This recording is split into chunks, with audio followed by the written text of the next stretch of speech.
Markapuram road ప్రమాద స్థలాన్ని పరిశీలించారు హోంమంత్రి అనిత. హాస్పిటల్లో క్షతగాత్రులను కూడా పరామర్శించారు. కలెక్టర్ను అడిగి ప్రమాదం సంబంధించిన వివరాలు అడిగి తెలుసుకున్నారు. ప్రమాదంపై విచారణ చేస్తున్నామన్న అనిత మృతుల కుటుంబాలని అన్ని విధాలా ఆదుకుంటామన్నారు. అనుమతుల విషయంపై చట్టాలని సవరిస్తామన్నారు అనిత.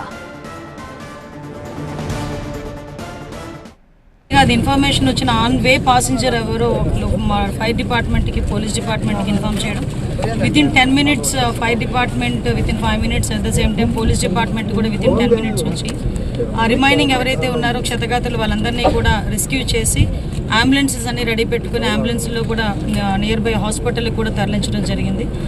సుమారుగా ఇప్పుడు హాస్పిటల్లో 28 members ఉన్నారు.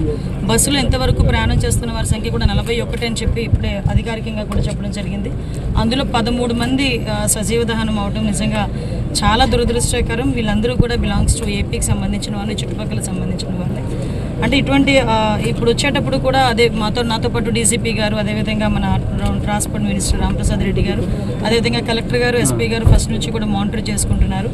అంటే ఈ యాక్సిడెంట్కి జరిగిన ఇన్సిడెంట్ ఎలా జరిగింది, ఎందుకు జరిగింది, కాజ్ ఆఫ్ యాక్సిడెంట్ మనం గుర్తించడం ఒక ఎత్తు అయితే, ఈరోజు ఆ ట్రావెల్ బస్ కూడా చూసుకుంటే హరికృష్ణ ట్రావెల్స్కి సంబంధించిన బస్సు, కలిగిరికి సంబంధించిన వ్యక్తి ఆయన.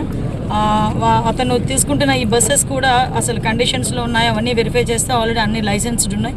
2026 December వరకు బస్కి లైసెన్స్ ఉంది, ఇన్సూరెన్స్ లైసెన్స్ ఉన్నాయి.